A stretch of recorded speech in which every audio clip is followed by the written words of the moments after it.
देवाय।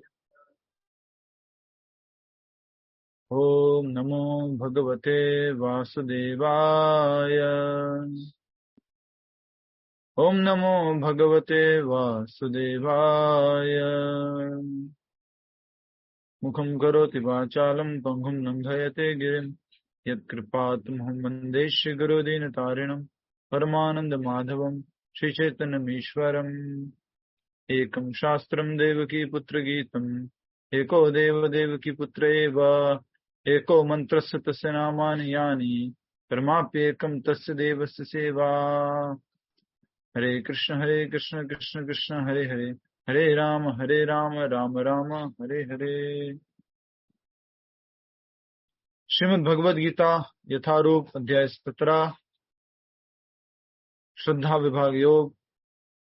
सात्विक राजसिक और तामसिक गुणों के आधार पर अलग अलग प्रकार के भोजन, यज्ञ, दान और तपस्या के बारे में समझ रहे हैं। आज हम शारीरिक, मानसिक और वाणी की तपस्या के बारे में समझने का प्रयास करेंगे। आज जो है श्लोक संख्या 14, 15 और 16 समझने का प्रयास करेंगे। अपनी टेबल में नोट कीजिएगा। मेरे पीछे श्लोक दोहराएंगे। सुधा अग्रवाल माता जी कोशिश करेंगे। संभव है माता जी? कोशिश करने से ही तो संभव होगा। जी वो क्या बात है, कोशिश करने वालों की कभी हार नहीं होती, कोशिश किए बिना जय जयकार नहीं होती। हरि बोल। ठीक है, श्लोक संख्या दोहराएंगे। और अगेन एक बार फिर से आप सबसे रिक्वेस्ट है, 17वें अध्याय का 14वां श्लोक अपनी अपनी बुक ले आइए। श्लोक संख्या 14, प्लीज रिपीट। देव द्विज गुरु प्राज्ञा देवदुज गुरु प्राज्ञा पूजनम शौचम आर्जवम पूजनम शौचम आर्जवम ब्रह्मचर्यम अहिंसा च ब्रह्मचर्यम अहिंसा च शारीरम तप उच्यते। शारीरम तप उच्यते। एक बार और। देव द्विज गुरु प्राज्ञा देवदुज गुरु प्राज्ञा पूजनम शौचम आर्जवम पूजनम शौचम आर्जवम ब्रह्मचर्यम अहिंसा च ब्रह्मचर्य अहिंसा च शारीरम तप उच्यते। शारीरम तप उच्यते। एक बार आप श्लोक का उच्चारण कीजिए। देवद्विज गुरु प्राज्ञा पूजनम शौचम आर्जवम अर्जवम ब्रह्मचर्य अहिंसा च शारीरम तप उच्यते। शारीरम तप उच्यते। बहुत बढ़िया, हरि बोल। कृपया करके शब्दार्थ को दोहराएंगे। Word to word meaning please repeat. श्लोक संख्या 14 का।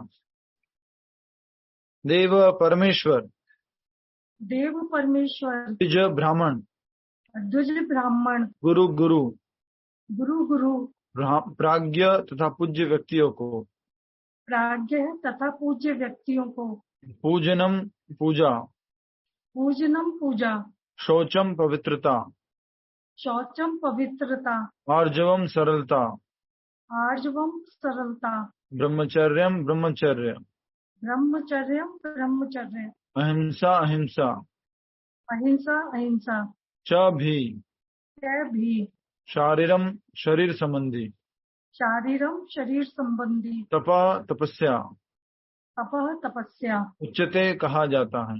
उच्चते कहा जाता है। अनुवाद तथा तात्पर्य श्रील प्रभुपाद जी द्वारा। श्रील प्रभुपाद की जय। अनुवाद दोहराएंगे। परमेश्वर, परमेश्वर, ब्राह्मणों, ब्राह्मणों, गुरु, गुरु, माता पिता जैसे गुरुजनों की, माता पिता जैसे गुरुजनों की पूजा करना तथा पवित्रता सरलता, ब्रह्मचर्य और अहिंसा ही शारीरिक तपस्या है। यस, तो बहुत ही इम्पोर्टेंट 3 प्रकार की तपस्याओं के बारे में बताने जा रहे हैं। और पहला ही श्लोक जो श्लोक संख्या 14 है वो बता रहे हैं शरीर की तपस्या। तो एक शब्द उपयोग हुआ है, सबसे पहला क्या है, देव। देव किसके लिए उपयोग हुआ है, परम भगवान के लिए, परमेश्वर के लिए। द्विज, द्विज किसको बोलते हैं, कौन बताएगा द्विज किसको बोलते हैं, द्विज शब्द का अर्थ क्या है, ब्राह्मण। द्विज शब्द का अर्थ ब्राह्मण है। और क्या अर्थ होता है द्विज का, दोबारा जन्म। दोबारा जन्म, द्विज मतलब ट्वाइस बॉर्न, जिसका दोबारा जन्म हुआ। दोबारा जन्म कैसे होता है, दीक्षा के बाद जो है दोबारा जन्म होता है, उसको बोला जाता है द्विज। और नेक्स्ट क्या कहा गया है, गुरु, तो गुरु हो गए, आध्यात्मिक गुरु हो गए। प्राज्ञ तथा पूज्य व्यक्तियों की, पूजनम पूजा, शौचम पवित्रता, आर्जवम सरलता, ब्रह्मचर्य, अहिंसा अहिंसा, शारीरम शरीर संबंधी, च भी तपह तपस्या उच्चते कहा जाता है। उच्चते मतलब कहा जाता है। तो शरीर की तपस्या किसे कहते हैं, दो तरीके से इसको समझाया गया है। एक तो विनम्र भाव से देव द्विज गुरु आदि को प्रणाम करना, उनकी पूजा करना, और कुछ नियम पालन करना, पवित्रता, सरलता तथा ब्रह्मचर्य और अहिंसा, ये शारीरिक तपस्या है। तो कई बार आपके मन में ऐसा प्रश्न आता होगा कि भगवत गीता में क्या कहीं पर भगवान मेंशन करते हैं कि माता पिता को पूजना चाहिए, माता पिता का सम्मान करना चाहिए, माता पिता को आदर देना चाहिए। तो ये श्लोक है, ये 17वें अध्याय का 14वां श्लोक इसी बात को दर्शाता है। जो तीसरा शब्द उपयोग किया गया है प्राज्ञ, प्राज्ञ शब्द किसके लिए उपयोग किया गया है, माता पिता, पर्सनालिटीज। हाँ, माता पिता तथा अन्य पूज्य व्यक्ति। जैसे आपने देखा होगा कभी कोई भागवत कथा करता है या बड़े स्वामी जी हैं, गुरु जी हैं, उनके नाम के आगे क्या लगाते हैं, परम पूज्य स्वामी श्री, राइट, पूज्य लगाते हैं ना, या प्रातः वंदनीय, प्रातः पूज्य, त्रिकाल वंदनीय, अलग अलग शब्द लगाते हैं। तो पूज्य कौन है, और माता पिता भी पूज्य है। तो यहाँ पर जो शब्द आया है उसको समझिए, प्राज्ञ तथा पूज्य व्यक्ति, ठीक है। तो दो भाग में डिवाइड करेंगे इसको, एक तो हो गया परमेश्वर, ब्राह्मण, गुरु, माता पिता और जैसे गुरुजनों की पूजा करना, और दूसरा पवित्रता, सरलता, ब्रह्मचर्य और अहिंसा ही शारीरिक तपस्या है। शरीर की क्या क्या तपस्या है, अर्थात शरीर की तपस्या को कैसे समझेंगे कि शरीर कुछ कार्य करना चाहता है लेकिन आप उसको क्या करते हैं, संयमित करते हैं, तो उसको क्या कहेंगे, शरीर की, बोलो, तपस्या। प्रभु जी। तो दो तरह से समझिए, इधर ध्यान दीजिए, हरि बोल। एक तो होता है शरीर कुछ करना चाहता है और उसको नियंत्रित करना, वो एक तपस्या हो गई। एक जो है शरीर नहीं करना चाहता और उसको उससे ये करवाना, ये भी एक क्या हो गई, बोलो,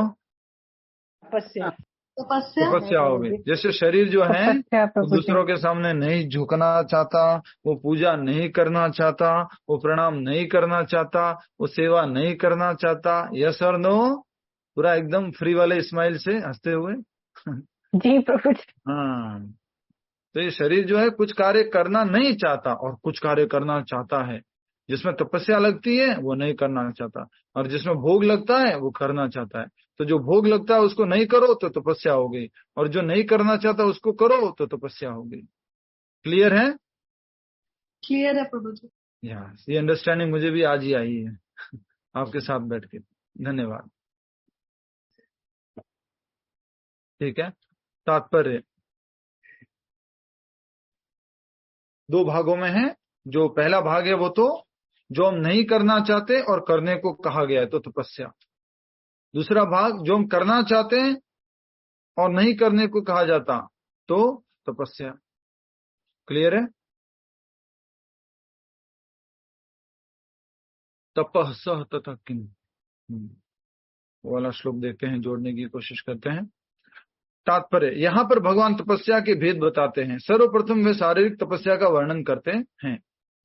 सबसे पहले शरीर की तपस्या, शरीर को कैसे शरीर के द्वारा कैसे तपस्या की जाए। मनुष्य को चाहिए कि वह ईश्वर या देवों, योग्य ब्राह्मणों, गुरु तथा माता पिता जैसे गुरुजनों या वैदिक ज्ञान में पारंगत व्यक्ति को प्रणाम करे या प्रणाम करना सीखे। समझ में आ गया आप सबको?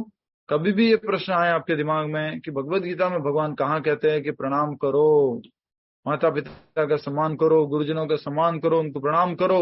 भगवत गीता के 17वें अध्याय का 14वां श्लोक है, देव द्विज गुरु प्राज्ञा पूजनम शोचनम आर्जवम। तो मुख्य शब्द के रूप में यही लिख लीजिए, देव द्विज गुरु प्राज्ञा। और अगर याद रखने के लिए रखना चाहते हैं तो मतलब यही ठीक रहेगा। बाकी नॉर्मल वर्ड तो लिखा हुआ ही है, शारीरम तप उच्यते, मना सम उच्यते और वांगमय तप उच्यते, ये तो कॉमन वर्ड हो ही रहे हैं।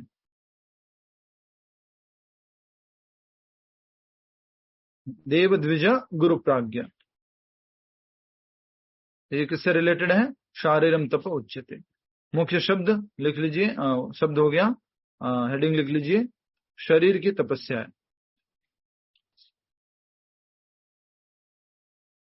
शरीर की तपस्या है।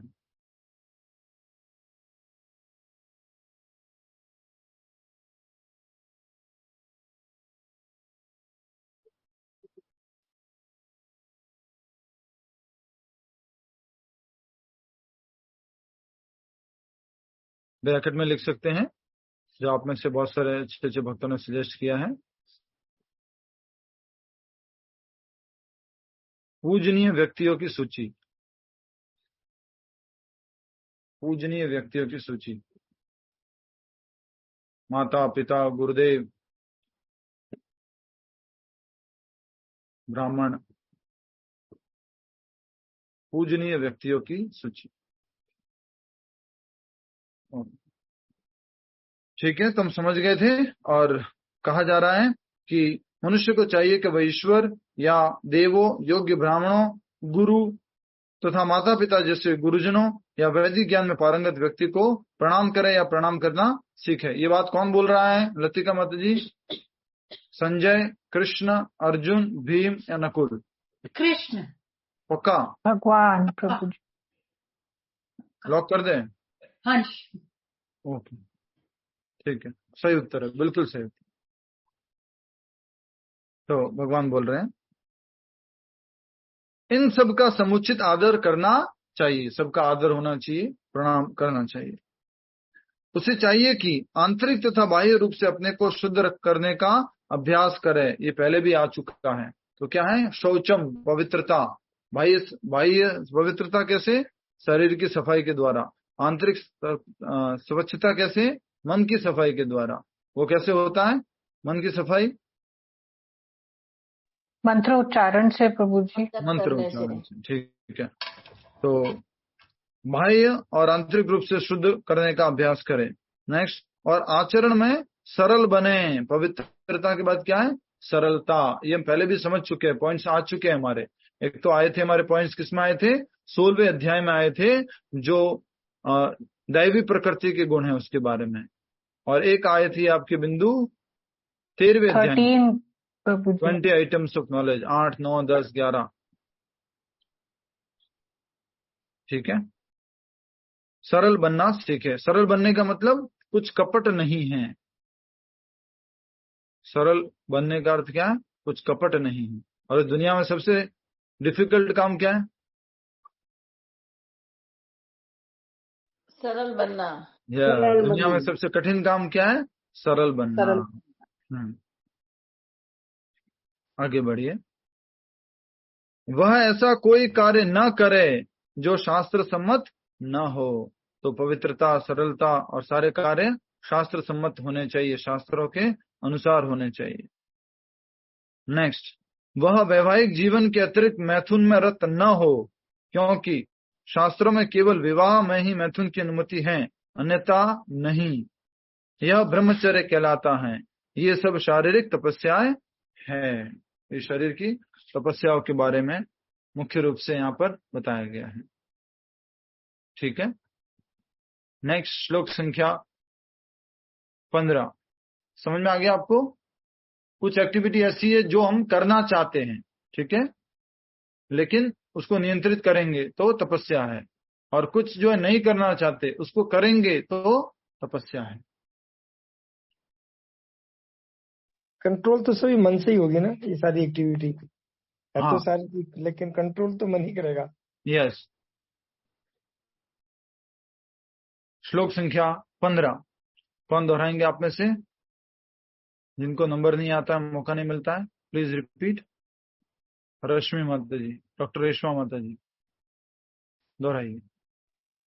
बहुत इंपॉर्टेंट श्लोक है, और आपको भी कुछ सुभाषित वगैरह याद हो इससे रिलेटेड तो बताइएगा। अनुद्वेगकरं वाक्यम अनुद्वेगकरं वाक्यं सत्यम प्रियहितं चयात् सत्यं प्रियं हितं चयात् सत्यम प्रियहितं चयात् सत्यं प्रियहितं चयात् स्वाध्याय अभ्यासनं चैव स्वाध्याय अभ्यासनं चैव स्वाध्याय अभ्यसनं चैव स्वाध्याय अभ्यसनं चैव वाङ्मयं तप उच्यते वाङ्मयं तप उच्यते वाङ्मय तप उच्यते।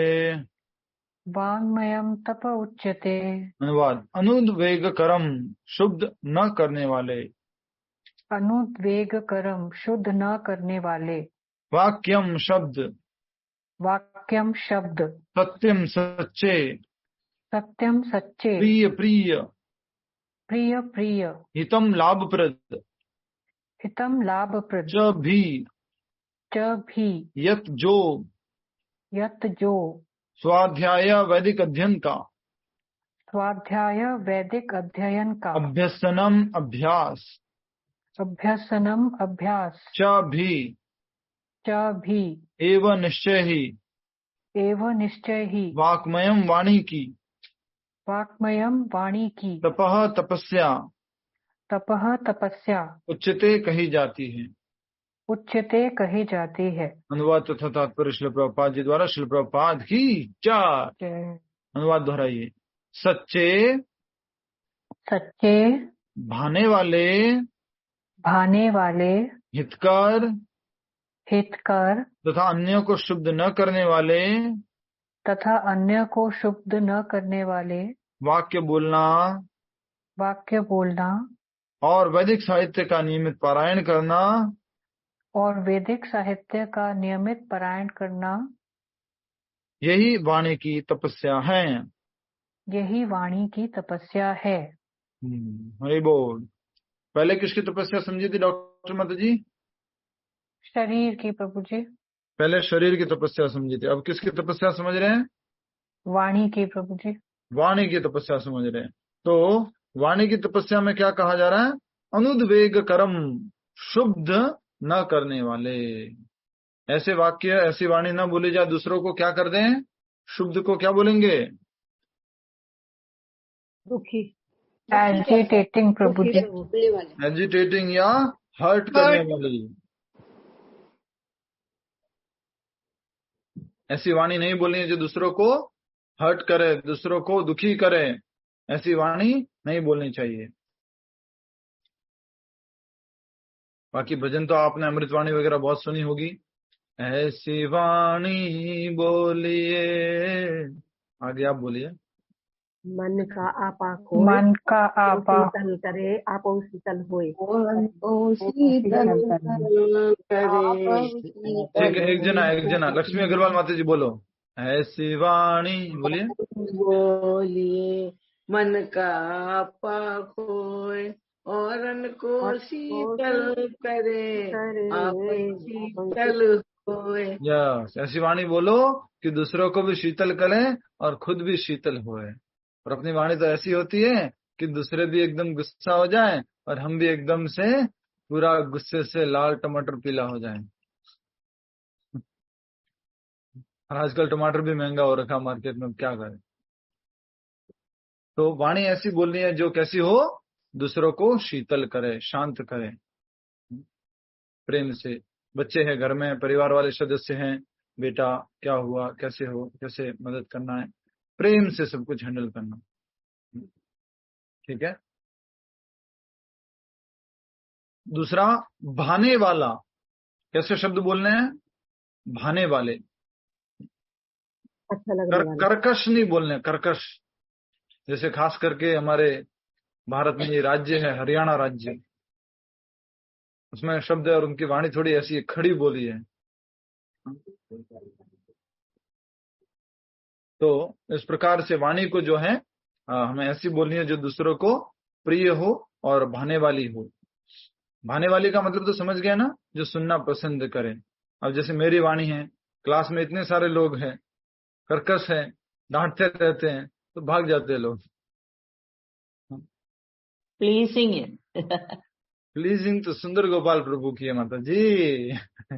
वो प्लीजिंग बोलते हैं बढ़िया से। तो प्लीजिंग ही लिखा हुआ है प्रभु जी। हाँ हाँ, भाने वाली तो बोल रहा हूँ, प्लीजिंग। तो हमारी वाणी प्लीजिंग नहीं है, ये कह रहे हैं हम। नेक्स्ट, हितकर। और वाणी कैसी होनी चाहिए? हितकर।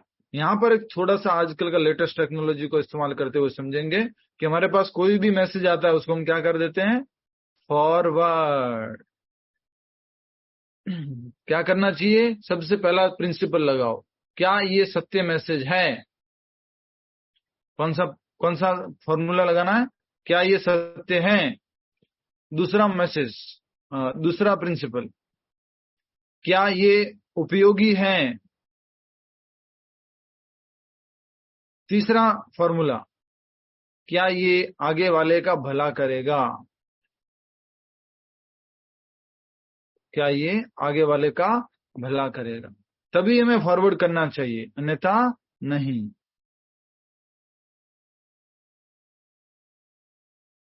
भाई कमेंट आया, इतना बड़ा पब्लिक कमेंट आया, देख लो। क्या बोलते हैं? कमेंट विद, क्या बोलते हैं इंग्लिश में एक और, कॉम्प्लीमेंट। कमेंट कम कॉम्प्लीमेंट। प्रभु जी, वाणी आपकी कर्कश से समझ में आता है, इस बात को तुम एग्री कर रहे हैं, अच्छे से एग्री कर रहे हैं, लेकिन फिर भी क्लास आपकी ठीक लगती है। ठीक बात है। सच्चे, भाने वाले, हितकर। हितकर मतलब मदद करने वाले शब्द।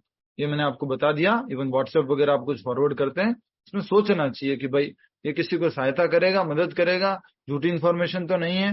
ये बहुत सोचना आवश्यक है। तथा अन्यों को क्षुब्ध न करने वाले, जो दूसरों को कष्ट न पहुंचाए, दुख न पहुंचाए। और एक शब्द रह गया, वो क्या है? सच्चे। सच्चा बोलना है, ऐसे वाक्य बोलना है। नेक्स्ट, वैदिक साहित्य का नियमित पारायण करना, यही वाणी की तपस्या है। अब दोनों चीज फॉर्मूले यहां पर लगाओ। हम शास्त्र पारायण करना चाहते हैं कि नहीं? बोलो बोलो। चाहते हैं प्रभु जी। सामान्यतया हम शास्त्र पारायण करना नहीं चाहते, तो जो नहीं चाहते उसको करना, ये क्या हो गया? तपस्या। और जो ऑलरेडी हम करते हैं उसमें नियंत्रण करना, वो क्या हो गया? तपस्या। तो हम जो है कड़वे वचन तो बोल देते हैं, झूठे वचन बोल देते हैं, नहीं भाने वाले वचन बोल देते हैं, किसी को भला हो नहीं भला हो ऐसे वचन बोल देते हैं, ये सब तो बोल देते हैं। लेकिन क्या करना चाहिए? हमें अपनी वाणी को जो है नियंत्रित करना चाहिए, सच्चे बोलने चाहिए, भाने वाले, हितकर, अन्य को दुख न पहुंचाने वाले बोलने चाहिए।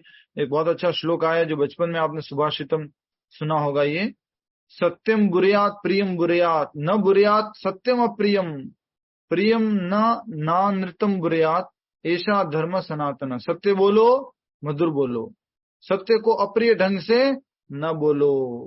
सत्य को भी कैसे बोलना है? प्रिय ढंग से बोलना है, अप्रिय ढंग से नहीं बोलना। सुखद होते हुए भी असत्य मत बोलो। सुखी करेगा किसी को, झूठी प्रेज करेगा, लेकिन असत्य मत बोलो। यही शाश्वत धर्म का मार्ग है। ऐशाम धर्म सनातन कमेंट बॉक्स में है, एज ए मोरल प्रिंसिपल ले सकते हैं। अच्छा, कभी आपसे कोई प्रश्न पूछे भगवत गीता में और मोरल प्रिंसिपल कहाँ सिखाए हैं? तो हमने ऑलरेडी देख लिया था, 13 चैप्टर में है, 16 चैप्टर में है, और आज इन जो श्लोकों में पढ़ रहे हैं हम, ये मोरल प्रिंसिपल्स है। ठीक है, याद रखिएगा। तो वाणी के बारे में हमने समझ लिया, वाणी से हमें अपने बोल बोल करके शास्त्र पारायण आदि करने हैं, सत्य बोलना है, प्रिय बोलना है, भाने वाला बोलना है, हितकर बोलना है, और दूसरों को कष्ट नहीं पहुंचाने वाला बोलना है, सच्चा बोलना है। तात्पर्य मेरे साथ साथ पढ़िए सभी लोग, ऑल टुगेदर। तात्पर्य, मनुष्य को ऐसा नहीं बोलना चाहिए कि दूसरों के मन में शुद्ध हो जाए। शुद्ध हो जाए मतलब बोलो, दूसरे का मन हो जाएगी, दुख हो जाए, कष्ट हो जाए। जैसे कि आपको याद होगा तो जब पांडवों ने शंख बजाए तो क्या हुआ था? दुर्योधन का मन शुद्ध हो कौरव गया। सेना में तो हर्षण हृदयाणी वेदारयत, हृदय को जैसे छेद कर दिया हो, ऐसा हुआ था। ठीक है, तो यहाँ पर बताया जा रहा है कि मनुष्य को ऐसा नहीं बोलना चाहिए कि दूसरे के मन को शुद्ध हो जाए, लग जाए, कांटा लगा, हाँ? लग गया किसी के दिल में, कांटा चुभने जैसा नहीं बोलना है।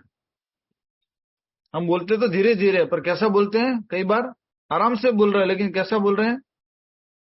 कोई ट्राई करेगा आप में से, कोई माता जी एक्सपर्ट, ऐसा कोई एक दो वाक्य बोल सॉफ्टली रहे हैं, आराम से बोल रहे हैं, लेकिन ऐसा कांटा लगेगा ना, कौन ट्राई करेगा?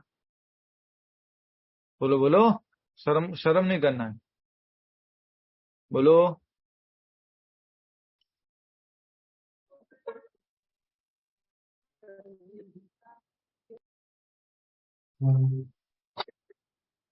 कोई नहीं बोल रहा, ऐसे मत करो, ठीक है, कोई बात नहीं, मत बोलिए। निसंदेह जब शिक्षक बोले तो वह अपने विद्यार्थियों को उपदेश देने के लिए सत्य बोल सकता है, लेकिन उसी शिक्षक को चाहिए कि यदि वह उनसे बोले जो उसके विद्यार्थी नहीं हैं, तो उसके मन को शुद्ध करने वाला सत्य न बोले। हरि बोल। परमिशन मिल गई, यहाँ पर परमिशन ग्रांटेड, मेरे को परमिशन मिल गई है कि स्टूडेंट के साथ बात कर सकते हो ऐसे। लेकिन प्रभु सिर्फ क्लास में, क्लास में तो दूसरे लोगों को नहीं। लिखा हुआ साफ साफ कि निसंदेह जब शिक्षक बोले तो वह अपने विद्यार्थियों को उपदेश देने के लिए सत्य बोल सकता है कि तू मूर्ख है, तू बिल्कुल गधा है, समझता ही नहीं है, इतनी बार समझा दिया, तेरे दिमाग में घुसता ही नहीं है, दिमाग में भूसा भरा हुआ है, गोबर भरा हुआ है। तो शिक्षक जो है वो बोलता है, सत्य बोलता है, लेकिन उसी शिक्षक को चाहिए कि यदि वह उनसे बोले जो उसके विद्यार्थी नहीं हैं, तो उनके मन को शुद्ध करने वाला सत्य न बोले, ऐसे सीधा डायरेक्टली न बोले। तो ये बहुत इंपॉर्टेंट था। जैसे अभी एक प्रभु जी इस्कॉन में बैन हुए हैं, आप जानते ही हैं, बोलने के लिए, कल भी बताया था। बोला तो सत्य था, लेकिन कैसा हो गया वो? चुभने वाला। अपने विद्यार्थियों को बोल सकते थे ये सारी बातें, लेकिन वो पब्लिकली ऑनलाइन प्लेटफॉर्म पर हो गया तो गड़बड़ हो गया। ठीक है, यही वाणी की तपस्या है। तो वाणी कैसी बोलनी है? प्रिय, सत्य, शुद्ध न करने वाली। हाँ, इसके अतिरिक्त प्रलाप, व्यर्थ की वार्ता नहीं करनी चाहिए। उसको क्या बोलते हैं? प्रजल्पा। प्रजल्पा करने से क्या हो जाता है? बोलो, आयु आयु क्या हो जाती है? बोलो, कम हो जाएगी। प्रभुपाद जी कहते हैं मेंढक क्या करता है? टटर टॉ टटर टॉ टटर टॉ। फिर कौन आता है? सांप। सांप आता है, और मालूम पड़ गया यहाँ पर टटर टॉ कर रहा है, बहुत टटर टॉ कर रहा है, और प्याऊ प्याऊ प्याऊ ऐसे कुछ जो भी मेंढक करता है, तो उसको जो है सांप क्या करता है? खा लेता है। वैसे ही हमारी आयु क्या हो जाती है? कम हो जाती है अधिक बोलने से। तो व्यक्ति को क्या करना चाहिए? अंदर गलत वार्तालाप नहीं करनी चाहिए। उसको क्या बोलते हैं? प्रजल्पा। प्रजल्पा, ऐसे जल्पा, ऐसी वार्तालाप नहीं करनी है जिसका कोई उपयोग नहीं है। आध्यात्मिक क्षेत्रों में बोलने की विधि यह है, जो भी कहा जाए वह शास्त्र सम्मत हो। आध्यात्मिक जगत में जो बोलना है, किसी को कुछ भी बताना है, वो कैसा होना चाहिए? बोलो, शास्त्र सम्मत, अर्थात शास्त्रों से ऑथराइज होना चाहिए। जो भी बात हो वो मैच करनी चाहिए। कौन कौन सी बात? गुरु, साधु एंड बोलो शास्त्र। गुरु, साधु और शास्त्र, ये बातें मैच करनी चाहिए। उसे तुरंत ही अपने कथन की पुष्टि के लिए शास्त्रों का प्रमाण देना चाहिए। ये बात देख लो। अब आध्यात्मिक प्रचारक हो, लोगों को मदद करने वाले हो, भक्ति में आगे बढ़ाने वाले हो, तो क्या करना चाहिए उनको? आपको प्रमाण देना चाहिए। देखिए मैं जो बोल रहा हूं ये भगवत गीता के अध्याय 7 में श्लोक संख्या 7 में भगवान कृष्ण कह रहे हैं, मत्तः परतरम नान्यत्, मेरे से परम कोई अन्य सत्य नहीं है। डायरेक्टली बोल रहे हैं। एकमात्र जो भगवान बोल रहा है कि मेरे से परे कोई, भगवान भगवत गीता में कहा हम सब उनके अंश हैं। क्या श्लोक है? अध्याय 15 श्लोक संख्या 7, ममेवांशो जीवलोके जीव भूता सनातना मनःष्ठान इंद्रियाणि प्रकृति स्थान कर्षति। ठीक है, तो शास्त्र सम्मत होना चाहिए, शास्त्रों से प्रमाणित होना चाहिए। इसके साथ साथ वह बात सुनने में अति प्रिय लगनी चाहिए, बात सुनने में प्रिय होनी चाहिए, शास्त्र सम्मत हो और अच्छे से ऐसे प्रेजेंट करनी है कि बहुत प्रिय लगे। अब मेरी बड़ी बीमारी ऐसे प्रेजेंट कर नहीं पाता। जैसे यही बात है कि हम सब भगवान के अंश हैं, इस बात को कैसे प्रेजेंट करना चाहिए? भगवान श्री कृष्ण हम सब के परम पिता है, परम पिता परमात्मा बहुत दयालु है, बहुत कृपालु है, और हम सब लोग उनके शाश्वत अंश हैं। और अंश होने के नाते हम सबका कर्तव्य है कि हम पूर्ण की सेवा करें। कितना मधुर है ना? प्रभु जी, इस तरह बोलेंगे तो एक कान से दूसरे कान से निकल जाएगा। निकलेगा कैसे माता जी? इतना आराम से बोल रहा हो तो जम जाएगा। आप जब जो इस तरह बोलते हैं ना, मेरा नहीं कह रहा हूँ, इन जनरल। वो तो मेरी वाणी कटु है, थोड़ा सा डायरेक्ट बोलता हूँ, लेकिन वास्तव में जो अच्छे अच्छे स्पीकर है वो कैसे सॉफ्टली बढ़िया प्रेम से बोलते हैं। तो हरे कृष्णा जी, वो बोलना आर्टिफिशियल लगता है उसमें। मेरा तो आर्टिफिशियल है क्योंकि मुझे आता नहीं है, पर कुछ लोग नेचुरली बोलते हैं ऐसे। ठीक है, तो कहा जा रहा है कि अति प्रिय लगनी चाहिए। उसके बाद कह रहे हैं, ऐसे विवेचना से मनुष्य को सर्वोच्च लाभ और मानव समाज का उत्थान हो सकता है। ऐसा विवेचना करके अगर समझेगा और बोलेगा तो मानव समाज का भला हो सकता है। वैदिक साहित्य का विपुल भंडार है और इसका अध्ययन किया जाना चाहिए। यही वाणी की तपस्या है। तो नेक्स्ट तपस्या क्या हो गई? शास्त्रों को पढ़ना चाहिए। हमें भारतीयों की सबसे बड़ी कमजोरी क्या है? कमेंट बॉक्स में लिखो फटाफट। कल मैंने क्लास ली थी, उसमें ऐसे बोल रहा था मैं बार बार, type in comment box fast. What is the biggest weakness of Indians? हम सब की, भारतीयों की सबसे बड़ी कमजोरी क्या है? कमेंट बॉक्स में टाइप करो फटाफट। हाँ, दे आर ड्राइड, मोह, no reading. Okay, Sweety Hooda ji right answer. हम शास्त्र नहीं पढ़ते। Meera ji right answer. Anita ji don't बस क्या होता है? Rashmi ji we don't read shastra. Neetu जी हम शास्त्रों को नहीं पढ़ते। बहुत बढ़िया, हरि बोल। तुम शास्त्रों का अध्ययन नहीं करते। ये भारतीयों की सबसे बड़ी कमजोरी है, सबसे बड़ी बीमारी है कि हम शास्त्र नहीं पढ़ते। ठीक है, नेक्स्ट आगे बढ़ेंगे।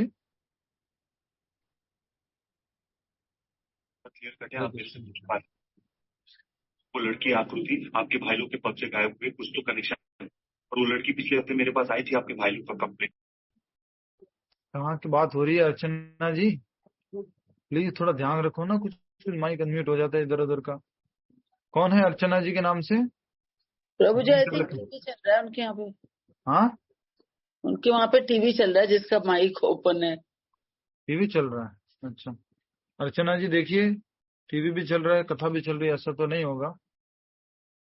ठीक है, तो हम सबकी सबसे बड़ी कमजोरी क्या है? हम पढ़ते नहीं है। We don't read scripture. This is the biggest problem with Indians. भारतीयों की सबसे बड़ी कमजोरी क्या है? हम शास्त्र नहीं पढ़ते। यही वाणी की तपस्या है। श्लोक संख्या 16 ये भी करना है, तब जाके हमारा तीनों का सेट पूरा होगा। अब समझ रहे हैं किसकी तपस्या? शरीर की हो गई, वाणी की हो गई, अब मन की तपस्या। प्रभु जी इसका मूल शब्द? हाँ, मुख्य शब्द लिख सकते हैं। अनुद्वेग, उद्वेग, अनुद्वेग कर्म वाक्यम सत्यम प्रिय हितम चय स्वाध्याय अभ्यास अभ्यसनम चैव वाङ्मय तपोच्यते।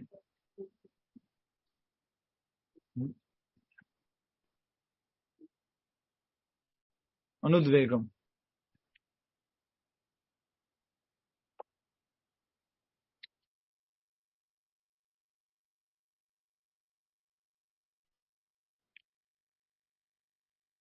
तो अनुद्वेगम करम वाक्यम सत्यम प्रियहितम चय, अनुद्वेगम। ठीक है, नेक्स्ट हम जो पढ़ रहे हैं उसको समझने का प्रयास कीजिएगा। और क्या रह गया? The headline, the topic is वाणी की तपस्या। वाणी की तपस्या। बहुत डिफिकल्ट है ना वाणी की तपस्या, हम पहले भी समझ चुके हैं। वाचो वेगम, बोलने को कंट्रोल करना बड़ा मुश्किल है, बड़ा मुश्किल है।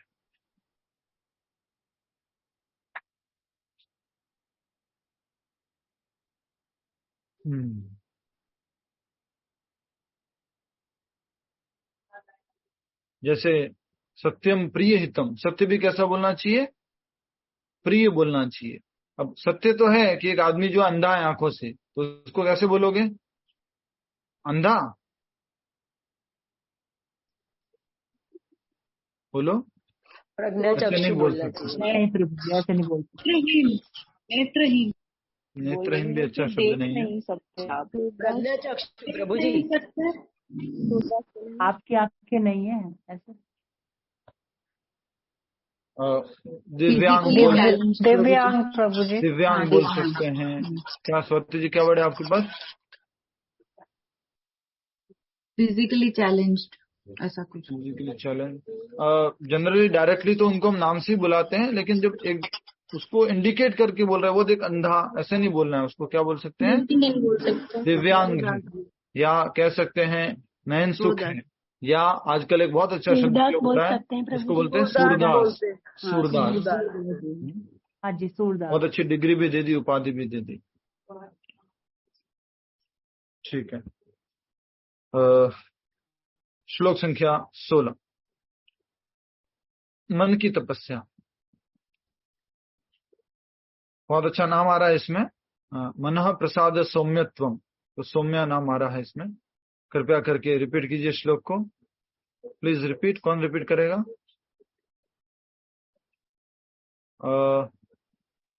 अनिता टंडन माता जी, प्लीज रिपीट। बहुत अच्छा नाम आ रहा है इसमें। मनः प्रसाद सौम्यत्वम, मनः प्रसाद सौम्यत्वम्, मौनम आत्म विनिग्रह, मौनम् आत्मविनिग्रह, भाव संशुद्धिर्त्येतात्, भाव संशुद्धिरित्येत तत्तपो, एतत् बस, तपो मानस मुच्यते। तपो मानस मुच्यते। इस बार बहुत अच्छे से बोलिएगा सभी लोग। मनः प्रसाद सौम्यत्वम, मनः प्रसाद सौम्यत्वम्, मनः प्रसाद सौम्यत्वम, मनः प्रसाद सौम्यत्वम्, मनः प्रसाद सौम्यत्वम, मनः प्रसाद सौम्यत्वम्, मौनम आत्मविनिग्रह, मौनम् आत्मविनिग्रह, भाव संशुद्धिरित्येतात्, भाव संशुद्धिरित्येत तपो मानस मुच्यते। तपो मानस मुच्यते। शब्दार्थ, मनः प्रसाद, मन की तुष्टि, मनः प्रसाद, मन की तुष्टि, सौम्यत्वम, अन्यों के प्रति कपट भाव से रहित, सौम्यत्वम, अन्यों के प्रति कपट भाव से रहित। तो सौम्य मतलब एकदम सॉफ्ट, सॉफ्ट, अच्छा, कपट भाव नहीं, क्लीन, सौम्यत्वम। मौनम गंभीरता, मौनम गंभीरता, आत्म अपना, आत्म अपना, विनिग्रह नियंत्रण संयम, विनिग्रह नियंत्रण संयम, भाव स्वभाव का, भाव स्वभाव का। तम शुद्धि ही शुद्धिकरण। तम शुद्धि शुद्धिकरण। इति इस प्रकार। इति इस प्रकार। एतत् यह। एतत् यह। तपः तपस्या। तपः तपस्या। मानसम मन की। मानसम मन की। उच्चते कही जाती हैं। उच्चते कही जाती है। यस, अनुवाद तथा तात्पर्य श्रील प्रभुपाद जी द्वारा। श्रील प्रभुपाद की जय। अनुवाद दोहराइए। तथा संतोष। तथा संतोष। सरलता। सरलता। गंभीरता। गंभीरता। आत्मसंयम आत्मसंयम एवं जीवन की शुद्धि। एवं जीवन की शुद्धि। ये मन की तपस्या है। ये मन की तपस्याएं हैं। यस, तो मन की तपस्या के बारे में बताया जा रहा है, नोट कीजिएगा। यस, बोलिए स्वाति जी। प्रभु जी इंग्लिश वाले में मौनम का ग्रेविटी लिखा है। हाँ, हिंदी में भी इसका अर्थ लिखा, वही उसी को ट्रांसलेट किया, गंभीरता। तो अच्छा, आगे प्रभुपाद जी बताएंगे इसको, मौनम को। ओके। हाँ, ग्रेविटी ऑफ सिचुएशन प्रभु जी, गंभीर सिचुएशन। गंभीर सिचुएशन नहीं होता। गंभीरता मतलब आप किसी भी मतलब लूज नहीं हो आप। आपका मन में आपका थोड़ा सा ग्रेविटी है, थोड़ा जो बोलने वाले हो, जो विचार करने वाले हो, उसके पीछे कुछ बेस है, कुछ आधार है। ऐसे नहीं कुछ भी बोल दिया, कुछ भी सोच लिया, कुछ भी उच्चारण किया। डेप्थ उसमें कितनी डेप्थ वर्ड यूज किया है, ग्रेविटी। ग्रेविटी शब्द जो है, जैसे किसी व्यक्ति के लिए भी बोला जाता है, he is very grave person, he is very grave. तो ग्रेव से मतलब क्या है, वो थोड़ा सा गंभीर है, थोड़ा सा सेंसिबल है। और थोड़ा सा क्या बोल दिया, सेंसिबल। ऐसा नहीं कि सेंसलेस बातें करता है, चुप कुछ भी करता रहता है, ठहरा हुआ। ठीक है, और समझेंगे हम तात्पर्य के अंतर्गत। तो मनः प्रसादः, मन की तुष्टि, मन की तपस्या के बारे में बताया जा रहा है। सौम्यत्वम, अन्यों के प्रति कपट भाव से रहित। मन में कपट नहीं होना चाहिए। जैसे ऊपर से तुम कुछ बोल देते हैं, तू तो बहुत सौम्य है, बोलने के लिए बोल दिया, तुम तो बहुत अच्छे हो, लेकिन मन में क्या रखा हुआ है, एक नंबर का कौवा है, कड़वा है। मन में ऐसा अगर किसी ने भाव रखा है तो उसको समझने की कोशिश करना। ठीक है, और फिर क्या कहा जा रहा है, सौम्यत्वम मौनम आत्म विनिग्रह, मौन रहना अर्थात गंभीर रहना, नियंत्रण रखना अपने मन में, किसी भी प्रकार के विचार आ रहे उसके ऊपर। आत्म विनिग्रह और संयम रखना, आत्म संयम, कंट्रोल। भाव समशुद्धि ही, भाव कैसा होना है, भाव समशुद्धि ही, स्वभाव का समशुद्धि ही, शुद्धिकरण। हमारा जो स्वभाव है, नेचुरल बिहेवियर है, हमारा जो नेचर है, वो भी कैसा हो, क्लीन हो, प्योर हो, जीवन की शुद्धि। और फिर क्या कहा जा रहा है, भाव समशुद्धि ही इति इस प्रकार। एतत् यह तप मानसम उच्यते, ये सब किसकी तपस्या है, मन की तपस्या। ठीक है, आप में से कोई पॉइंट वगैरह ऐड करना चाहो तो बोलिएगा। आइए पहले तात्पर्य को समझ लेते हैं। एक बार अनुवाद फिर से बोल रहा हूं। तथा संतोष, सरलता, गंभीरता, आत्मसंयम तथा जीवन की शुद्धि, ये मन की तपस्या है। तात्पर्य, मन को संयमित बनाने का अर्थ है उसे इंद्रिय तृप्ति से विलग करना। जैसे अभी भी बोल रहे थे बांगड़ जी, एसएन बांगड़ जी, कि प्रभु जी सब कुछ होगा तो मन से ही, यस मन से ही होगा। इसलिए सबसे पहले कहा जा रहा है मन को संयमित बनाने का अर्थ है उसे इंद्रिय तृप्ति से विलग करना। छोटा सा एग्जांपल दूं आपको कनेक्ट करने के लिए, एग्जांपल अगर आपको हेल्प करे तो। मान लीजिए सुबह सुबह आप वॉक करते हुए या कभी मार्केट में जा रहे हैं और आप मार्केट से निकल रहे हैं, आपके मन ने कुछ देखा, आपकी आंखों ने कुछ देखा, संदेश कहां तक पहुंचा, मन तक पहुंचा। और जैसे ही देखा तो मन क्या कहते हैं, चलो चलो चलो चलो चलो उसके पास चलते हैं। लेकिन अगर आप उस समय नियंत्रित कर लेते हैं तो उसको क्या कहा जाता है, संयमित मन, मन को कंट्रोल कर दे। जरूरत नहीं है वहां जाने की, जरूरत नहीं है वो देखने की। अननेसेसरीली हमारा मन जो है उसकी तरफ खींचा चला जा रहा है, उसको नियंत्रित करना। तो उसे इंद्रिय तृप्ति से विलग करना, उसे इस तरह प्रशिक्षित किया जाना चाहिए जिससे वह सदैव परोपकार के विषय में सोचे। मन को इस प्रकार से नियंत्रित करो, इस प्रकार से ट्रेन करो कि दूसरों के प्रति हितकर परोपकारी हो। दूसरे के प्रति कैसी भावना है? करुणा की भावना है, दया की भावना है, और इसलिए लिखा हुआ है सौम्यत्वम। अन्यों के प्रति कपट भावनी। अन्यों के प्रति कैसा भाव होता है? बोलो बोलो बोलो, स्वाति जी बोलो, अन्य के प्रति कैसा भाव होना चाहिए? करुणा, भलाई करने का भाव, भलाई करने का भाव, परोपकार का भाव। तो परोपकार शब्द का मतलब क्या होता है? पर उपकार, दूसरे के ऊपर उपकार करना, मदद करना। और वैष्णव कैसा होता है? हमेशा दूसरों को मदद करने वाला होता है, उपकारी होता है, परोपकारी होता है। वैष्णव आपस में कभी कभी झगड़ा हो जाता है, लेकिन वैसे वैष्णव क्या होता है? दूसरों के ऊपर परोपकारी होता है। आपस में हम लोग कभी कभी क्लास में लड़ ले या ऐसे कभी लड़ ले, लेकिन वैसे परोपकारी होता है। एग्जाम्पल के लिए, ठीक है। हाँ, तो मन को ट्रेन करना है परोपकारी। बच्चों को भी हमें बचपन से ही ट्रेन करना है परोपकारी बनने के लिए। नेक्स्ट, मन के लिए सर्वोत्तम प्रशिक्षण विचारों की श्रेष्ठता है। बहुत इंपॉर्टेंट है ये लाइन, इस लाइन को अंडरलाइन कर लो। इंग्लिश में क्या लिखा, बोलो इसको।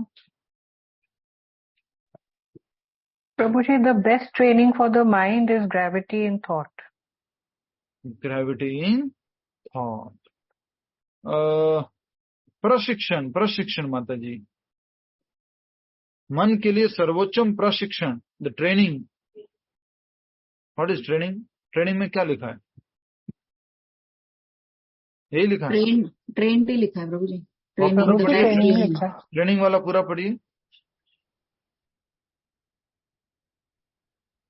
It should be so trained that it can always be thinking of doing good for others.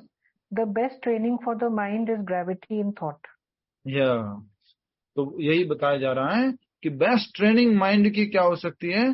सर्वोत्तम प्रशिक्षण विचारों की श्रेष्ठता। अरे गहरे विचार नहीं, चलते फिरते विचार नहीं। विचार कैसे होना चाहिए? गंभीर, श्रेष्ठ विचार।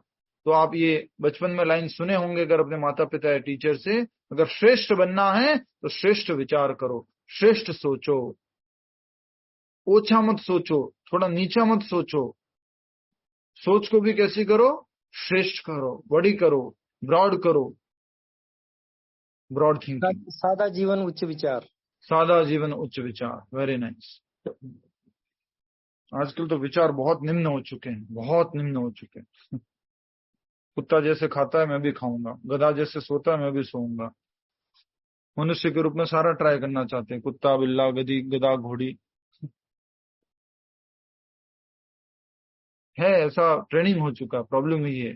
प्रॉब्लम कहां पर है? ट्रेनिंग में। दिखाया ही जा रहा है, समझाया ही जा रहा है। ठीक है, आगे हम समझेंगे क्या बताया जा रहा है।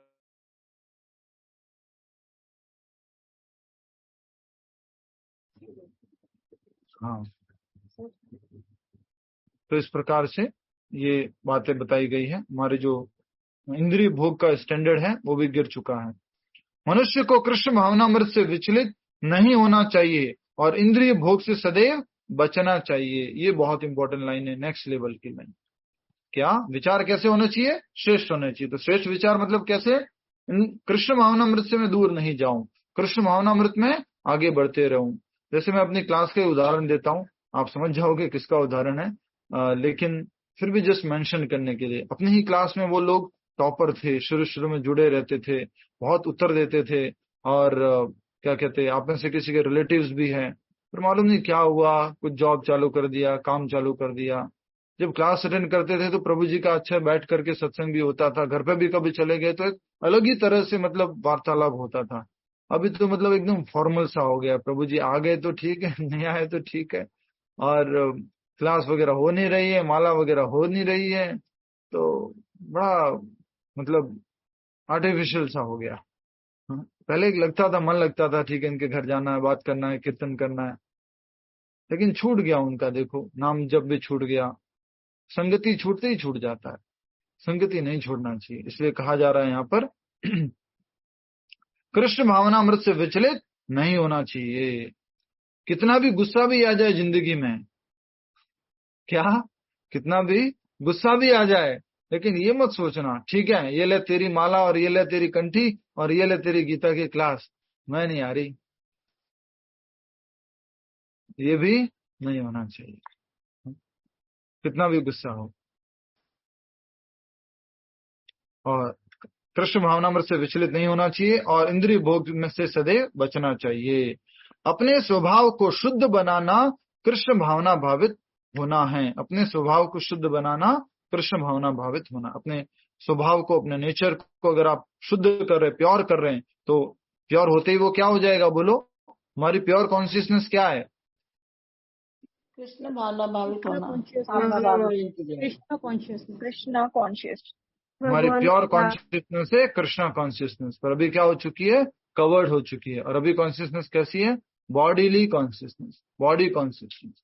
तो हमें उसको अगर शुद्ध करेंगे किसी भी माध्यम से, मेडिटेशन के माध्यम से, थोड़ा चिंतन के माध्यम से, थोड़ा प्रेयर्स के माध्यम से शुद्ध करेंगे, तो वो शुद्ध कैसे होगी, शुद्ध होकर के किस स्थान तक पहुंचेगी, कृष्ण भावनामृत के स्तर तक।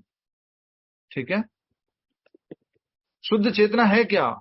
लोग बोलते हैं cleansing your consciousness, let's go to meditation, let's go to vipassana. मैं भी सूरत गया हुआ था, तो एक हमारे जो जिनके हम रुकते हैं होस्ट के यहाँ, तो उनके पार्टनर हैं, तो मैंने उनसे पूछा कि आप कहाँ गए हुए थे? बोले 10 दिन से विपासना गया हुआ था। मैंने कहा वहां तो मोबाइल वगैरह कुछ भी अलाउड नहीं होता। बोले कुछ भी नहीं प्रभु जी, गर्दन भी नीचे रख के चलना पड़ता है। मैं अच्छा, तो सुबह कितने बजे उठते? बोले 4 बजे उठ जाते। उसके बाद बोले जा करके मेडिटेशन में बैठो। मैंने बैठो कितना घंटा? बोले 2 घंटा मेडिटेशन में बैठो। मेडिटेशन में क्या करना, बस बैठे रहो। फिर बोले कि उसके बाद फिर थोड़ा कुछ नाश्ता वगैरह कर लो, वो बात नहीं करना किसी से, बोलना तक भी नहीं, किसी से बात नहीं करना, अपना सीधा काम से काम। फिर वापस बोले 10 बजे आओ, फिर मेडिटेशन पे बैठो 10:30 से 11:30। फिर बोले लंच होगा और उसके बाद में फिर थोड़ी देर के लिए रेस्ट। मैंने कहा मेडिटेशन क्लास में भी तो रेस्ट ही हो रहा होगा। तो वो कहते हैं हाँ प्रभु जी, फिर क्या करते हो, उसमें नींद ही आ जाती है। फिर एक प्रभु जी ने हमारे साथ में थे, उन्होंने बढ़िया से कमेंट बोला कि ऐसी विपासना पे, ऐसी साधना में जीवन में एक बार ही जा सकते हो, बार बार नहीं जा सकते। लेकिन कृष्ण भावनामृत कैसा है, बहुत ही रसमय है, बहुत ही आनंदमय है। कीर्तन है, डांस है, प्रवचन है, प्रसाद है, रस है, वार्तालाप है, कृष्णा कॉन्शियस वार्तालाप है, शेयरिंग है, ये सब बहुत रस से भरा हुआ, निरस नहीं है। ठीक है, तुम बात कर रहे थे कि अपने स्वभाव को शुद्ध बनाना कृष्ण भावना भावित होना है। इंद्रिय भोग के विचारों से मन को अलग रख करके ही मन की तुष्टि प्राप्त की जा सकती है। क्या बात है, हरि बोल हरि बोल हरि बोल। अंडरलाइन कर लो इसको, अंडरलाइन कर लो, क्या लिखा हुआ है, इंद्रिय भोग के विचारों से मन को अलग रख के ही मन की तुष्टि प्राप्त की जा सकती है। मन कब संतुष्ट होगा, जब हम ये जो बार बार भोगने की इच्छा, और चाहिए और चाहिए और चाहिए, उसको साइड में कर देंगे, उसको अलग कर देंगे, तभी हम संतुष्ट हो सकते हैं। हम इंद्रिय भोग के बारे में जितना सोचते हैं उतना ही मन अतृप्त होता जाता है। सही बात है कि गलत? जितना इंद्रिय भोग के बारे में सोचेंगे उतना मन अतृप्त होता जाता है। और चाहिए और चाहिए और चाहिए और चाहिए, ऐसे होता वैसे होता, ऐसे करना वैसे करना, ऐसे खाना ऐसे पीना, और थोड़ा सो गया होता। तो ये हम सब के अंदर विचार भर भर के आते हैं। इस वर्तमान युग में हम मन को व्यर्थ ही अनेक प्रकार के इंद्रिय तृप्ति के साधनों में लगाए रखते हैं, जिससे मन संतुष्ट नहीं हो पाता। और खास करके कौन सा साधन है हम लोगों के पास इंद्रिय तृप्ति के लिए? Latest mobile. मोबाइल प्रभु जी। कलयुग का अवतार, कलयुग से पहले प्रस्तुत है आपके बीच में काला काला काला काला कलयुग। कलयुग से पहले कलयुग का अवतार आपके बीच में प्रस्तुत है, काला कलयुग आपके हाथ में। तो क्या कहा जा रहा है? वर्तमान में हम मन को व्यर्थ ही अनेक प्रकार की इंद्रिय तृप्ति के साधनों में लगाए रखते हैं, जिससे मन संतुष्ट नहीं हो पाता, संतुष्ट ही नहीं होता, कोशिश करते फिर भी संतुष्ट नहीं होता। अतएव सर्वश्रेष्ठ विधि यही है कि मन को वैदिक साहित्य की ओर मोड़ा जाए। मन को किधर की तरफ लगाया जाए? शास्त्रों की तरफ। कल ही हमारे व्हाट्सएप ग्रुप में मैसेज आया मंदिर में प्रभु जी की तरफ से भी कि 6-7 सितंबर को जन्माष्टमी है, तो भी आप सब लोग टारगेट लो, आश्रम के सभी भक्त लोग, कि प्रतिदिन 1 चैप्टर या 2 चैप्टर कृष्णा बुक के पढ़ोगे। प्रतिदिन 1 चैप्टर या 2 चैप्टर कृष्णा बुक के पढ़ोगे, ऐसा गाइडलाइन आया है। तो इसलिए यहाँ पर कहा गया है अतएव सर्वश्रेष्ठ विधि यही है कि मन को वैदिक साहित्य की ओर मोड़ा जाए। खूब पढ़ो, खूब अध्ययन करो, अध्ययन करो, मन को उसमें लगाओ, बजाय कि इंद्रिय तृप्ति के साधनों में, बजाय कि अननेसेसरी स्क्रॉलिंग में, अननेसेसरीली। यस प्रभु जी कृष्णा बुक मतलब जो अच्छा, भागवतम या भागवतम का 10th कैंटो है, उसको प्रभुपाद जी ने, क्या हुआ था कि प्रभुपाद जी को ऐसा लग रहा था कि प्रभुपाद जी पूरा कार्य नहीं कर पाएंगे भागवतम का, शरीर उनका साथ नहीं दे रहा था। जब गए थे तभी 69 साल के थे प्रभुपाद जी। तो प्रभुपाद जी ने सारी कृष्ण लीलाओं को एकत्र एक कहानी फॉर्म में पूरा अरेंज करके, श्लोक नहीं है उसमें और सीधा कहानी रूप में है, तो भागवतम का 10वां स्कंद एक बुक में कंपाइल किया, और वो बुक है कृष्णा बुक, जिसमें 89 स्टोरीज है भगवान की, सारी स्टोरीज है, जन्म प्रकट कैसे हुए और बाकी लीलाएं कैसे हुई। बहुत अच्छा है, बहुत अच्छा। ये यहाँ मिल जाएगा प्रभु जी? सब जगह अवेलेबल है, ऑनलाइन भी अवेलेबल है। मैंने पढ़ी है आपने। प्रभुपाद जी ने एक बहुत अच्छा शब्द बोला था इस किताब के लिए। ये माता जी दिखा रहे हैं, सुमन माता जी दिखा दो माता जी एक बार। ये देखो, ये किताब पढ़ रही, हिंदी में है इनके पास। ये थोड़ा बीच में लो, कैमरे के बीच में, साइड में हो गया। हाँ, ये वाली किताब है, लीला पुरुषोत्तम भगवान श्री कृष्ण। इसमें सारी 89 स्टोरीज हैं। तो आप टारगेट बना सकते हो, जैसे लास्ट टाइम हमने जन्माष्टमी पर टारगेट किया था, याद है आपको? तो 64 qualities of Krishna, right? 64 qualities of Krishna समझने की कोशिश किए थे। तो उसी प्रकार से हम टारगेट बना सकते हैं कि हम ये पूरी लीलाएं पढ़ लेंगे जन्माष्टमी आने तक। ऐसा मन को, जैसे यहाँ पे लिखा हुआ है कि मन तो भागता रहेगा, दौड़ता रहेगा, संतुष्ट होगा ही नहीं। एक रील, एक शॉट, दूसरा शॉट, तीसरा शॉट, मालूम ही नहीं क्या देखना है, भागता ही रहता है। नियंत्रित कर लो।